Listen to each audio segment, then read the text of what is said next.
Hello and a very warm welcome to all my listeners. This is your host Sharmishta, back with episode number 6 of the Kiriti Rai detective adventure, The Throne of 32. So, where are we now?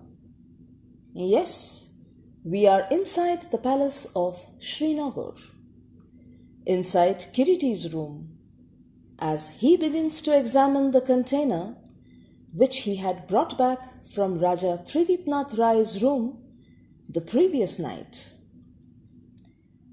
The container was made of silver, not very big, but beautifully carved with intricate designs all over.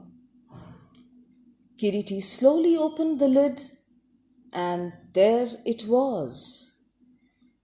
His eyes began to shine with excitement as he carefully extricated the object wedged between the thin silver wires of the container. There was a knock on his door. Kiriti quickly pocketed his finding and got up to unbolt it. Raja Tridipnath stood outside. With him was an elderly gentleman. Mr. Rai, may I introduce you to my uncle, Gyanada Shankar Rai? The two men greeted each other cordially. They were in the middle of a general conversation when Kiriti suddenly looked at Tridipnath and said, Raja Bahadur, I heard strains of a sitar late last night. Oh, you must have heard Tridipnath playing the sitar. My nephew here is an accomplished sitar player, replied Gyanada Shankar with pride in his voice. Really? You play the sitar beautifully, Raja Bahadur. Tridipnath gave a smile. Well, I trained under Ustad Amir Khan of Lucknow. You must be familiar with the name, Mr. Rai? Yes, of course. I love music and I too play musical instruments. That's wonderful, Kiriti Babu. What instruments do you play? I play the Ishraj and the banjo. Tridipnath was elated. He proposed a music session for that very evening. Kiriti readily agreed. Tridipnath left thereafter, leaving his uncle and Kiriti to continue their chat. The king had told his uncle that Kiriti was an old friend who had come on a holiday to Srinagar. The next afternoon, Raja Tridipnath's wife returned from Kolkata. When Kiriti heard this, he kept a strange proposal before Tridipnath. He asked him to mention the theft of the throne to his wife in Kiriti's presence. But, Mr. Rai, I do not want to do that.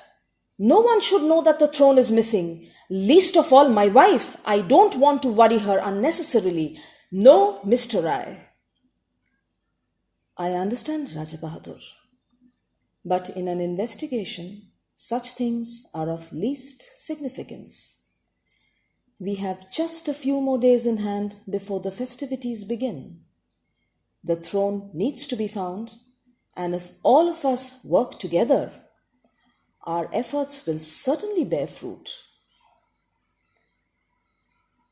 Tridipnath, after a lot of contemplation, finally agreed to tell his wife that evening in Kiriti's presence. That evening, in Kiriti's room, the queen was a beautiful lady, aristocratic and proud in her bearing, with beautiful features, a magnetic personality. In spite of himself, Kiriti stared, mesmerized. After a few minutes of general conversation, Kiriti looked at the queen. Have you heard why I have been invited to the palace, Rani Sahiba? As the queen turned to look at Kiriti, he continued, "You know of the impending festivities at your palace, Rani Sahiba, but you are not yet aware of a calamity which has occurred. The ancestral throne has been stolen from the casket." Kiriti had his eyes on the queen as he spoke. He noticed that as soon as she heard about the theft, she went momentarily still, as if turned to stone. But her eyes, like gimlets, bore into Kiriti, as if searing his very soul. And the next moment, it was gone. She ignored Kiriti's question and turned to Tridipnath. "Is it true? Why didn't you tell me?" "Ah, yes, it is true, Maloti. The throne is gone, stolen from the casket. It was stolen the night I was unwell." "Rani Sahiba, I would like to ask you a few questions."